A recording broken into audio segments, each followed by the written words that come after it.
Hey guys, so today I wanted to make a video about tattooing and I guess tattooing aesthetic, and when I say that I mean I guess some people kind of have themes or a very cohesive line of tattoos, and when I started getting tattoos I wasn't really aware that that's how you went about it. I just thought you'd think of one tattoo and then move on and think of another one and not really think about them together, and you can do it that way and I still kind of do it that way.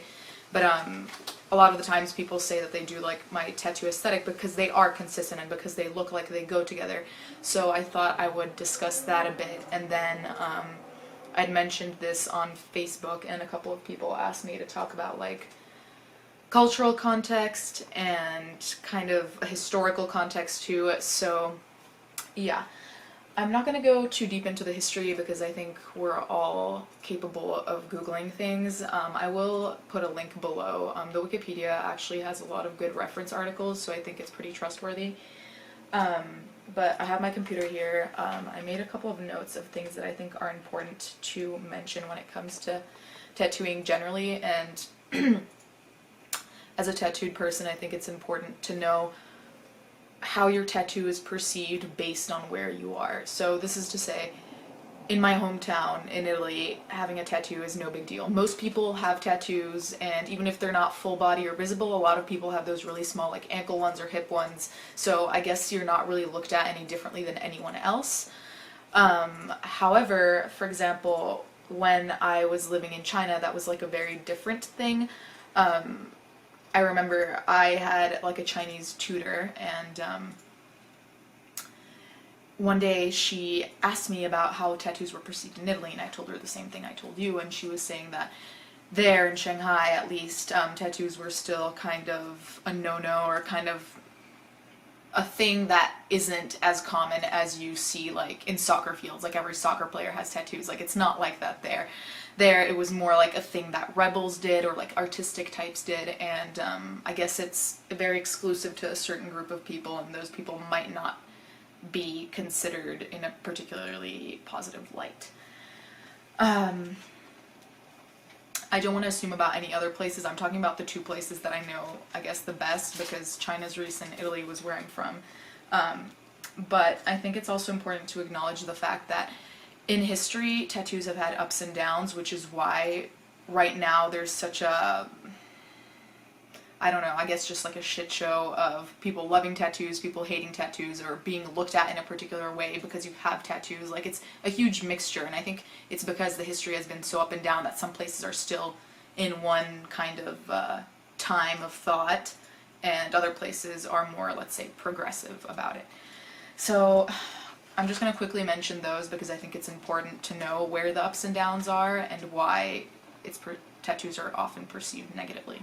So, as most people know, back in the times of Egypt and all, tattoos were an indication of status, so they were viewed obviously positively. It was almost a luxury to have a tattoo because it implied that you were some kind of royalty, and it made you not only special because you had them, but special because of what they meant. After that, and this is why I think in China it's still kind of a no-no, what year was it? Yeah, so in ancient China, that's when it was. In ancient China, tattoos were viewed as still barbaric to the point where sometimes convicts or prisoners would be tattooed with the word prisoner on their forehead. So it was kind of a symbol of shame or a symbol of wrongdoing. So if you think of it under that light, it would make sense that in China, for some people at least, or for more traditional kind of people, it would still be kind of a turn-off, let's say.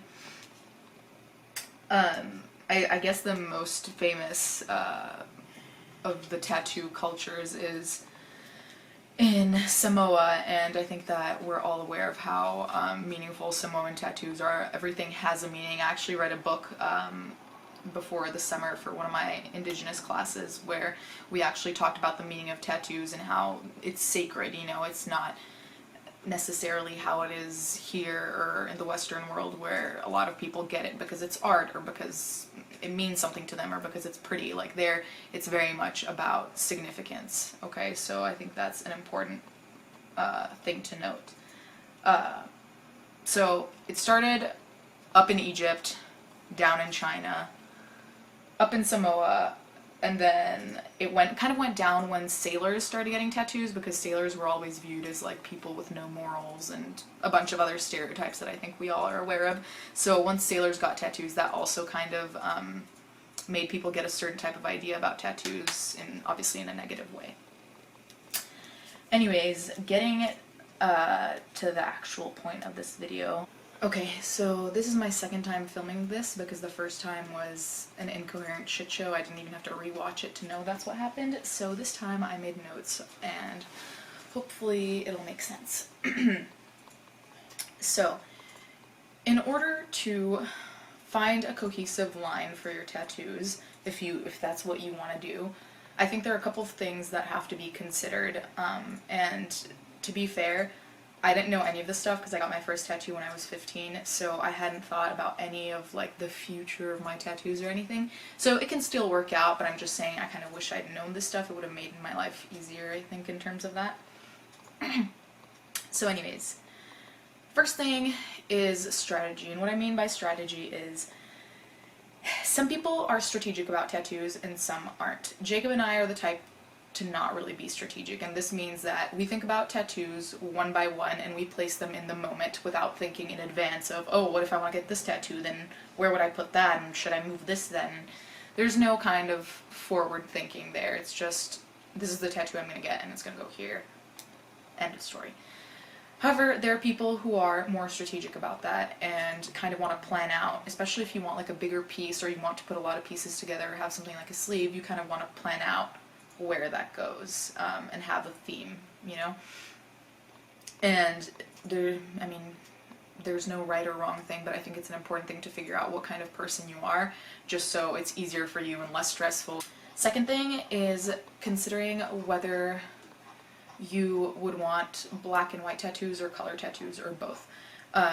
Obviously, if you have all black and white tattoos, that already kind of ties them together way more closely, just because they all have that very similar trait, you know, all black and white. And if you want color, it's also important to consider what kind of palettes you want. Do you want the primary colors? Do you want pastels? Do you want watercolor type things? All of this is essential in kind of building, you know, the canvas of your body so everything looks like it goes together. Next thing is placement. So placement kind of goes back to what I was saying about strategy, and it's just thinking about where you want tattoos to be. Like, for example, I know that there are places on my body where I just never want to get tattooed, and I think it's important to also know that, because, you know, once you have a place tattooed, you can't really undo that unless you want to go in for tattoo removal. So if you want to get something on your shoulder, make sure that's the only thing you're going to want to get on your shoulder, because it's happened to me before to get, for example, these and then want a sleeve, but it doesn't go together, you know? So it's just important to kind of figure out that what you're placing and where you're placing it is permanent. So make sure that that's what you want there. Oh, and in terms of placement also, you have to consider how important it is to you aesthetically, and by that I mean, for example, for me, I place tattoos in the moment where I think they suit well, and that's really the end of the story. But for example, and it's the same for Jacob, but for example, my friend Alea is way more balanced. There's a lot of symmetry of like a tattoo here and a tattoo there, for example, and you just have to figure out if that's something that's important to you, whether you want it to be kind of symmetrical and equal on both sides, or if you know, just want a tattoo wherever you want it. Another thing that I think is important is determining the traits you like. And traits are, for example, I like clean line work, but I also like the lines to be kind of thick. I don't like thin lines because I'm always worried they're going to crack. I always have similar fonts. I barely ever do shading, barely ever do dot work. These are all things that you need to kind of determine if you want to have a consistent line of things, because, I mean, the traits are what makes up a theme or an aesthetic. So if you have a bunch of different traits, it can look like it's a different aesthetic, and again, there's nothing wrong with that, but if you're looking to be consistent, that's something you have to think about. And especially if you're getting words or quotes or whatever tattooed, think about sticking to a few fonts. And even then, like, if it were up to me to restart, I think I'd pretty much stay with one font just to keep it cleaner. But that's definitely something to consider. And especially in traits, if you're gonna get portraits or, you know, just generally just like people in your tattoos, you have to think about how you want their hair. Because, for example, I have the Mia Wallace, and her hair is almost comic book-like, like very almost solid color, like almost like a block. But then there's Alea, who has a tattoo on her thigh, and the hair is like strands of hair, and it looks more realistic, and it's way more detailed. So you also have to decide in these little things, because effectively that's what makes up your tattoo story or whatever. And, you know, for Alea, that is coherent because she likes thin, clean lines. Like, even her underboob tattoos have thin, clean lines, and the hair on the thigh tattoo is thin, clean lines. So even then, you know, like, they're two completely different things, but you can see how they go together. So that's a really important thing to determine. I think it's probably the most important out of everything, because even if you have crazy colors that are completely different and have some black and white, if the traits are the same, it'll look like it's all part of one bigger thing.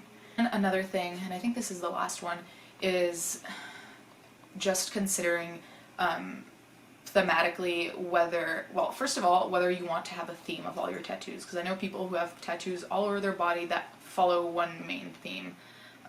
And especially if you get like a sleeve or anything like that, you know, you want to pick one overarching kind of topic that everything falls under. But apart from that, I think it's also important to decide whether you want to kind of, if you want to follow a line of aesthetic tattoos, so things that are beautiful and things that are art, or things that are personal, meaningful to you, quotes, things like that. And you can do both, or, you know, you can do both or neither, or find something else. I think it's also important to know how personal versus aesthetic it's going to be, just because I think that also makes it easier for you to decide what kind of tattoos you want in the future. And as a last thing, this is just like a small tip, just because I started doing it recently and it really helped me, is to not make a mood board, but if you have, like, I don't know, Tumblr or Pinterest or any kind of artsy platform, it can be really cool to kind of, you know, anytime you come across a picture of a tattoo you like or artwork you like, to put it in one folder, and you can work from there, especially to figure out like what your aesthetic is or what kind of tattoos you should be getting. So yeah, I hope this was helpful. I mean, I reorganized it, so hopefully that did something. And yeah, thanks for watching, and if you have any comments or tips or anything, comment below.